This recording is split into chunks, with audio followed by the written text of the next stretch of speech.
Hello,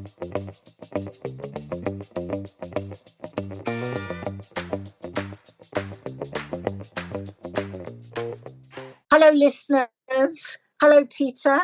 How have you been? There's been so much going on. And I know, the magical house move, is it magically happening now? Yeah. Hello, Deborah.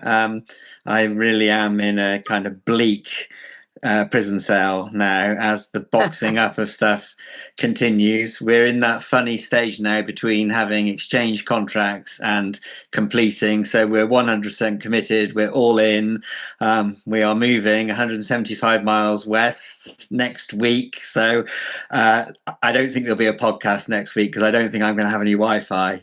I haven't managed to get my act together on all the things which one needs to do to have up and running on day one, because I haven't wanted to do them until we've actually exchanged contracts. So so it's very exciting. We've lived where we live at the moment for 13 years. We've accumulated an awful lot of stuff. It is a fresh start, restart, new location. Quite a different house. I went down to see it again last week, and I am glad we're moving there, but the garden is quite intimidating, not in its scale, but it's kind of sculpted with things being cut to a particular sort of level that I can see them getting overgrown quite quickly, and that would be terrible. And also there's a huge number of really interesting and different fruit trees which are replete with fruit that I guess is at one level a kind of good thing, but at another level I think I'm kind of going to arrive and suddenly find myself with 100 weight of pears. Yes. Well, actually, we've got an apple tree in our garden, and there was one, and like the apple, it's a very, very healthy tree in the sense that it produces loads of bloody apples every year. And they all fall onto the floor, of course, all starting around about now. So we've got loads on the floor. And there was one year when my partner and I thought, well, we're not going to bother, it'll just rot away and it'll be good for the soil. And actually all that happened was we ended up with like this apple mush around half the garden. It was absolutely disgusting, and it attracted wasps and insects. It was really awful. So we're never making that mistake again. But actually, it's funny you should say that, because my big success of this week, my little joyful moment is... Mm-hmm. Because I have a condition which means that I find standing up, sitting down, my blood pressure changes dramatically and I get very faint and dizzy. So I've got to be really careful about how I move. And this is a challenge when you're trying to pick apples off the garden floor, because obviously you're kind of up and down like this. And so it's been a real problem for me to do it. Then I had this genius idea of getting myself a heavy duty grabber. And it arrived today, and I've experimented with it, and it works. It's perfect. So I'm super excited. So I can highly recommend, Peter, a grabber for all of those, those heavy-duty fruits that fall to the floor, like pears and apples. Brilliant, and can double up as a sort of litter picker. I guess Absolutely. You can go out and be community spirited in the. There's a limit in the environment. Actually, we're quite lucky. We don't have a problem with litter where I am, so that's good. All right. Well, yeah, so we're going to have pears, plums, quinces, there seem to be. A lot of blackberries. I love blackberries, my favourite fruit. Anyway, we'll see how the harvest is going. I sort of did feel a little bit like I was turning into my parents. They used to have a deep freeze with bags and bags and bags of gooseberries and red currants and black currants, and nothing went to waste in that it was bagged up and put in the freezer. But I'm not sure we ever got to eat very much. Well, of Jose and I are here, your witnesses, Peter. We're fully expecting to see Peter Wanless in the kitchen of the new home making blackberry and apple crumble and sending us some in the post. All right, yeah, we'll see. I'll see what we can do. That sounds like a challenge. But also this week, didn't you chair your first board meeting as the new chair? I did, yes. How did I had go? my first. Yeah, thanks for asking. I had my first Five Rights board meeting on Monday afternoon. It was interesting. I mean, we have an extraordinary array of diverse experts from around the world. So it's quite a challenge to find a time across all the time zones when these extremely busy people can kind of come together in one place anyway. So even the kind of logistics of bringing people together in a kind of rhythm of meetings is important. I'd had a chat with most of them individually ahead of the meeting to sort of talk about how we could make best use of our time and what we wanted to get from one another. That's wonderful practice. Yeah, I hope I any think chairs listening in are listening to that. It's a really good idea. Yeah, I think that helped. It was a difficult one to do as your first meeting because we had to approve the annual report and accounts. All So that probably, if you're looking at direct, kind of challenge and accountability, almost more than anything else, that's something you need to be across a level of detail. Whereas I think with one another, we had talked about how we felt we could add most value in our conversations by you bringing perspectives to bear to help solve the sort of knottiest problems in a more kind of developmental sense. And so we kind of agreed with one another that would be an interesting thing to do.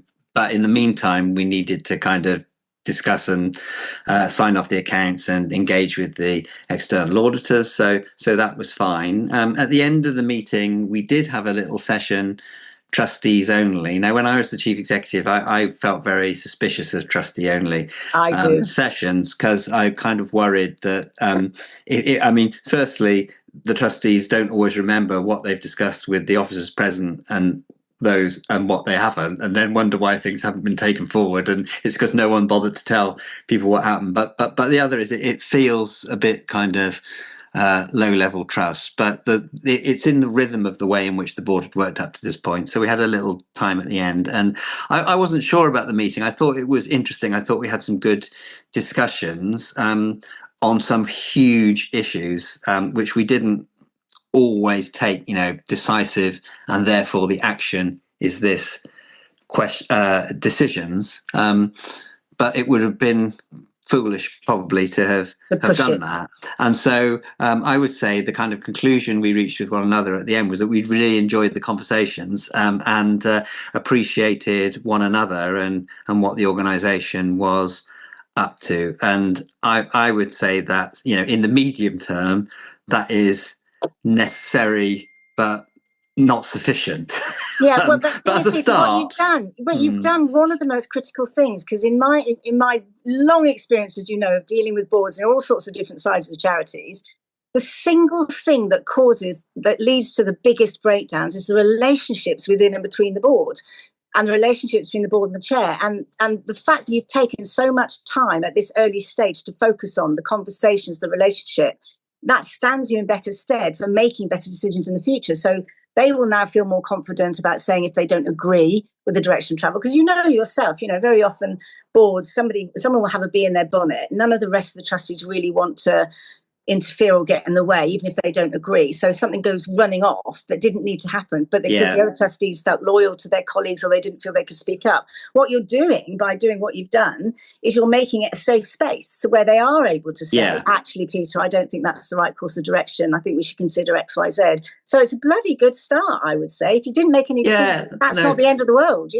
No, thank you. I mean, and that I do feel reasonably positive about it in that respect. I suppose I'm challenging of myself and the others that what we mustn't do is just be that kind of group of people that live inside the problem and help remind the officers that yes, these are really complicated things, and yes, people do think about them from different perspectives, and yes, this is really hard.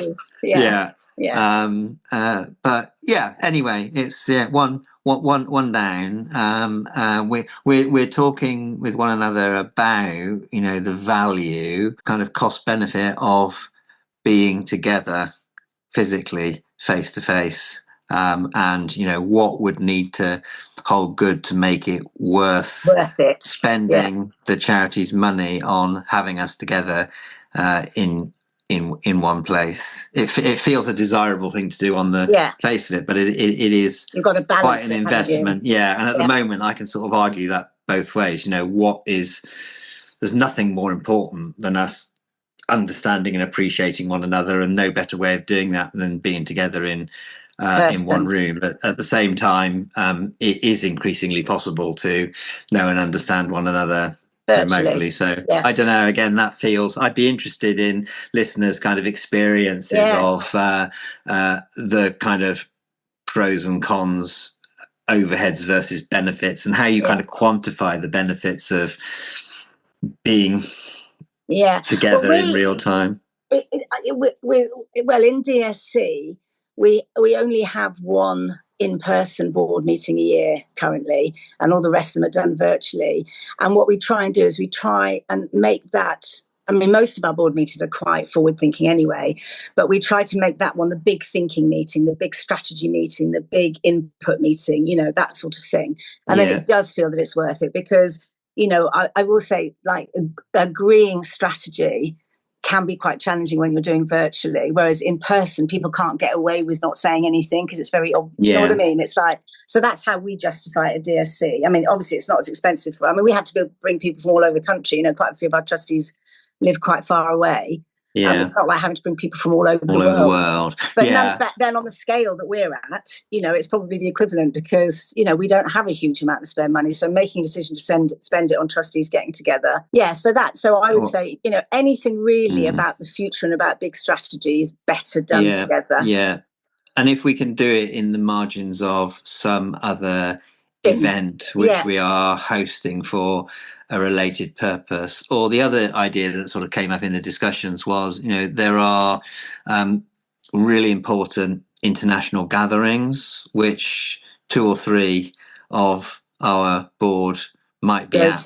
So if you know nearly half of you are going to be present in a place anyway, everybody else can go to everybody else go to that. Great idea. Or have those people together and dial the others in. So there are a few options that we're mulling over, but cool. There we go. And actually the other thing I'm super proud of myself is I wrote an article where I made an analogy between the Lionesses' progress through the Euros and working in a charity. And the reason I'm particularly proud of this article is because I don't really like football at all, as you know, and my team know that. But because most of DSC, I can see our producer Jose nodding and smiling, most of DSC are fanatics at football, like they're huge football fans. So I felt that I really ought to try and show some interest. So at least they kind of felt, you know, we had a little bit on the same wavelength. So I did it for the team, Peter. I endured all these bloody football matches for the team. But anyway, so I wrote this article about, you know, I was very proud of myself being able to create an analogy between what's happening on a football pitch and what's happening in our sector. So readers, you'll have to read it. It's on my LinkedIn page, and it was third sector and on DSC's website. So I saw it was there, but I don't have a third sector subscription. So, and it's behind the paywall. So I don't know that means you're not allowed to talk about it, or you should talk about it enough here to tantalize people into taking out a subscription. Well, so it's available on the third sector website, but we also always publish my third sector articles on DSC's website, which is free for everyone to access. So you should, and I repost it. So if you look at the latest version.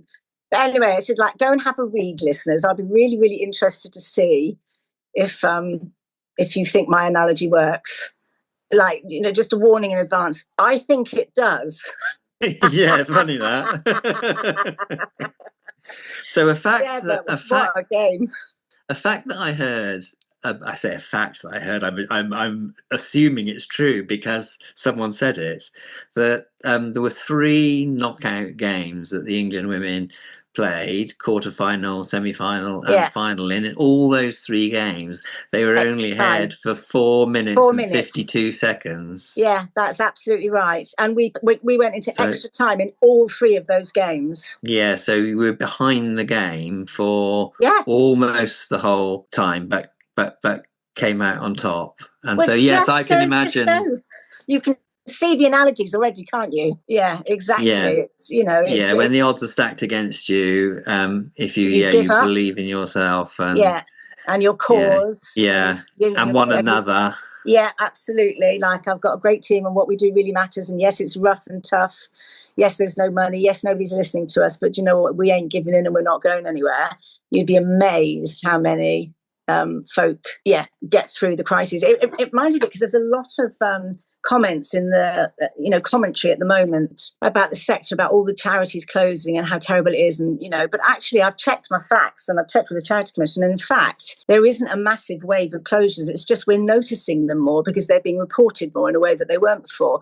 But actually the register is relatively stable, Peter. Every time a charity dies, normally a new one is born, and it's not exactly the same year on year, but over time it balances. So the register hasn't changed much for decades, and it still isn't. It's just they call it the is it the primacy effect or the primacy effect, where you notice the thing that's on your mind. A bit like they say when you buy a car. Like when I had a little mini, I noticed all the other minis on the road, never noticed anything else. When I exchanged my mini for a Fiat, I noticed all the Fiats on the road and didn't notice the minis. It's that sort of thing is whatever's focused on. And I think it's important to recognise the sector actually, honestly, for all those charities you see closing, there are new ones stepping up. There are new ones coming in. There are, so because the message at the moment is so what was the phrase that was used? Doom loopy. Yeah. It's like everybody just looks for all the doomsday stories about, the sector and how bad everything is. And, we're very resilient typically as a sector. I mean, charities aren't necessarily, but the sector is. Doom and desperation is one way of mobilizing support and fundraising. True. Isn't it? I mean, I don't believe that is a kind of good long-term strategy, but actually when people are feeling desperate, then expressing that in a way which suggests and something can make it better in hard times will appeal to some. Yeah. Yeah. Another thing I wanted to ask you about, Peter, and it's really okay if you say you're honestly tired of the conversation, you're not at the NSPCC anymore and whatever, but you've spent a very long time working really, really hard behind the scenes and in front of the scenes, on the main stage to try and get the online safety bill passed. Yes. And it's reared its head in quite an ugly way this week with some people, Nigel Farage in particular, saying the whole thing needs to be abolished because it's trampling on free speech. And I just wondered if you had any thoughts about that. I mean, I think, well, free speech, questionable. What free speech are we actually talking about here versus the safety of children? It seems to me that the scales ought to be weighted on the safety of children thing. But anyway, I just wondered if you had any thoughts or... Yeah. So, I mean, NSPCC or no NSPCC, I have become the chair of Five Rights Foundation. Of course. And we are all about the rights of children online. And Five Rights were right at the centre of amending / enhancing the UN Declaration on the Rights of the Child to take account of the digital space. And for me, it's the biggest single issue that I felt from Christmas 2024 onwards, guilty about sitting around at home and not playing a part in advocating or explaining. So I am very happy to talk about this topic. I don't think there is anything much more important for children and young people at the moment. And what really gets me cross is the sort of all this tech exceptionalism, the suggestion that because a product or a service is available online, the people who are designing and developing that product or service are immune from considering the basic rights and safety of their customers. Yeah, because if it was a teddy bear factory, they'd absolutely be expected to keep it safe, not flammable, no choking parts and stuff like that. Exactly. What's the difference, really? Yeah, exactly. And to say it's all too difficult because we have to innovate and move quickly. Well, firstly, if it's all too difficult, then don't make it available to children. And secondly, if you need to kind of innovate and make things available because you're in a desperate need to make money, have a look at the pharmaceutical industry, which is very heavily regulated and has to do all kinds of things to develop products and services aimed at and appropriate for children. So we don't just shove aspirins down babies' throats. We have flavoured Calpol. There are strict rules around opioids. There are controlled tests which work with and through children. And I don't see the AstraZeneca and GlaxoSmithKline and these companies, they're making a shed load of money out of all this. So there's this kind of false dichotomy that you can either have technological development, or you can have child safety, or you can have innovation and growth, or you can have, stifling. These are false dichotomies, and so we have to stand up for the rights of children, which is a slightly different frame from saying you're either for paedophiles or against paedophiles, which is where, Peter Kyle and Nigel Farage have had this great spat and explosion. And before the election, there was that Labour poster, wasn't there, which said Rishi Sunak is a paedophile. And these things attract attention, and they generate the correct anger and disgust which we should have as a population for the terrible things which are happening to children online and offline. But let's start with the children. Let's start with their voices. Let's start with their experiences, and let's design things in a way that don't eliminate risk completely, because childhood is about experiencing different things. It is about growing up, especially in your teenage years.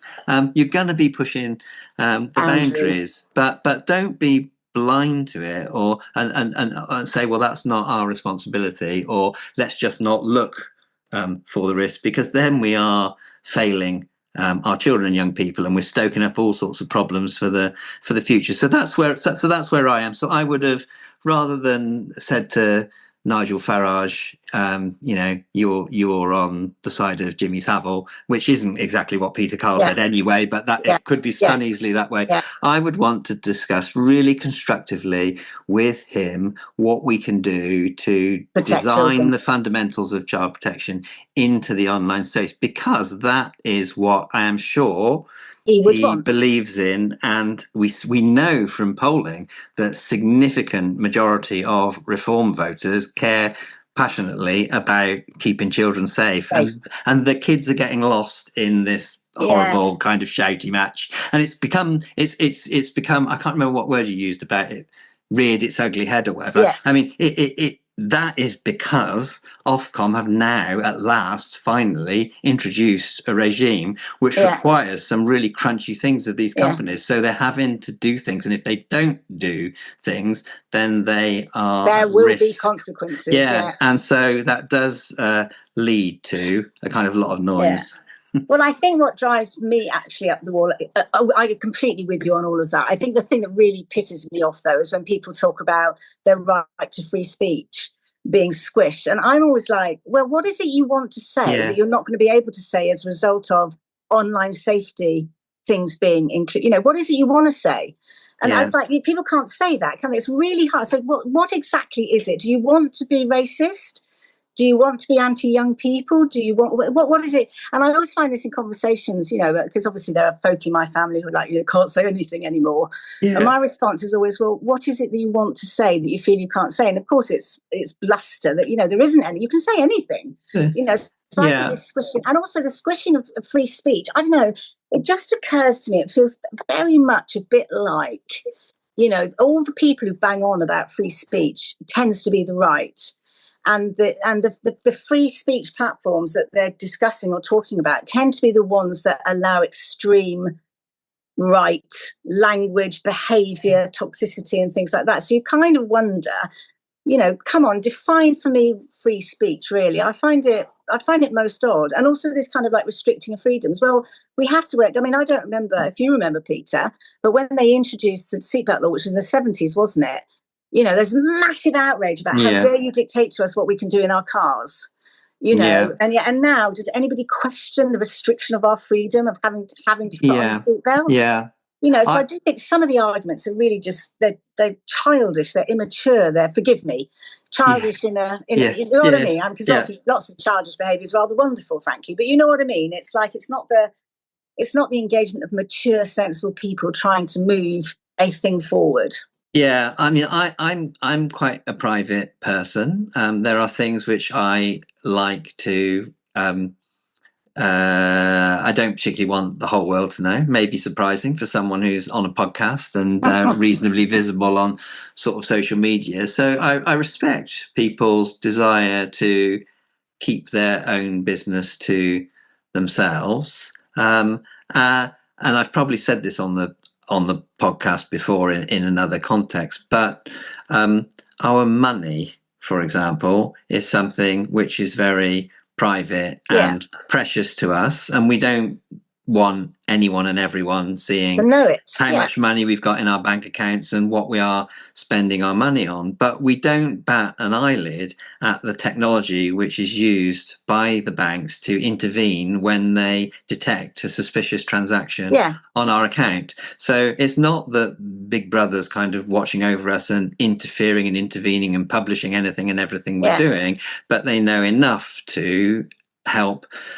prevent us from being defrauded. Yeah, and I kind of feel there are strict rules around it, aren't there? That's the point. In banking, there are strict rules, and there are consequences if they break those rules. And we know enough about the habits and practices and the ways in which predators and paedophiles take advantage of children to be able to spot the patterns of those transactions online. And it drives me crazy that we are perfectly willing to countenance our money being watched over in this way because we really care about the money we have, but we're not, some people, willing to countenance the same for children. So basically we're saying that we value money more than we value children. The other thing I would say is that I do kind of sympathize with the kind of privacy lobby in not wanting government to be sniffing around and having full access to everything we're doing all the time, and know enough about, having worked in government for long enough, not to want that. So there do need to be restrictions and controls, and end-to-end encryption is not a bad thing. It's a good thing, but it's not a good thing if it makes you completely blind to anything and everything that is going on in that space, especially if it used to be accessible and you're taking a conscious decision not to want to know about it, which is what's happened in Meta's case. Yeah, well, I think what I have to say, what does make me, I know it's not a laughing matter, what does really amuse me is a conversation with a mate a few months ago who was saying, very angrily, I don't want the government to be able to just have a look and see what I'm doing and where I'm, behaving and how I'm walking about and all the rest of it. And I'm like, what on earth makes you think that you're important enough in a nation of 66 million people that the government's going to single you out to follow you around? I mean, there is. I remember my brother years ago. He came to visit me and my partner Andy. We were talking about the lottery, and he said, "I'm not the sort of bloke who ever wins the lottery." And my partner Andy was like, hello, there's about 67 million of the rest of the people in the country, the sort of people who ever win the lottery. And it's funny how we have this sort of thing that, it's my world, and we completely forget that there are a whole load of other people living in that world. Anyway, it's always amused me when people talk about the government's watching me. It's like, really? Yes. What are you doing that they care about so much, Yeah, and I'm happy to be watched sort of in aggregate if it means that the sort of patterns of behaviours are protecting the fundamental rights of children in other places. Absolutely. So I very much hope. I believe that when Reform says it's going to repeal or abolish the Online Safety Act, they don't mean we don't care about child safety, but it'd be nice if they could be a bit clearer about that, and if they want and need some people to help them work up some legislation which has 5 ways the effect we need it to have. 5 rights is here, we know. 5 rights, keen to make it work.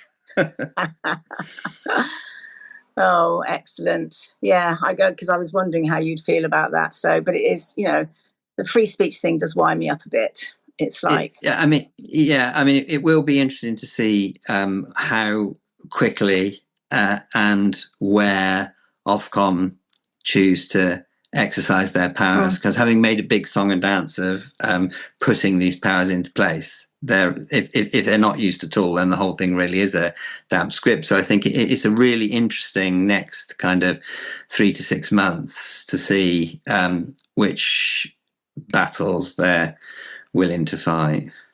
Oh, I really, because I think you're right. I think most of the nation are behind them. As you say, the big tech companies. You sort of think, like, most people who run these things have kids themselves. Yeah. I wonder what protections do they put in for their own children, or do their own children just roam, the wild west of the internet at will without restrictions? Yeah. I doubt very much they do. No, I think some of them are the strongest proponents of stay off it completely. Yeah. Which has its merits, but I don't think is the fundamental answer in the end, because there are. I think banning kids from technology is nuts, because that's the tools of it's the tools of today. Never mind the tools of the future, and they need to learn how to read it. I always think it's a bit like banning kids from having pens and paper. If you need to learn how to write, you need a blooming pen and paper, and the modern world. But I think it's because people of our generation and older find it really hard to comprehend that the world that our young people are growing up in is so profoundly different to the world we grew up in. We think it's the same. It's just it's slightly different on the edges, but actually I don't think it's the same at all. I was talking with my nieces and nephews over the weekend about, thank God when I was a teenager, we didn't have the internet and we didn't have mobile phones, because I swear on your life, I would not be in a nationally important role, relatively reputation, okay, if there was, photographic evidence of my peccadillos in my youth. And yet our young people today have to navigate all of that shit, and being exposed and being bullied and being shamed and being outed and all that kind of thing. And even in our day, even when those things did happen, it was very small, because you could only tell somebody. A national newspaper wasn't going to write, Deborah doesn't clean her feet very often. They're not going to write that because it's not relevant. But a bad-minded fellow student could absolutely do that, and before you know it, where it would be all around the world. So I think it's a much, much tougher time for young people now than it ever was for us.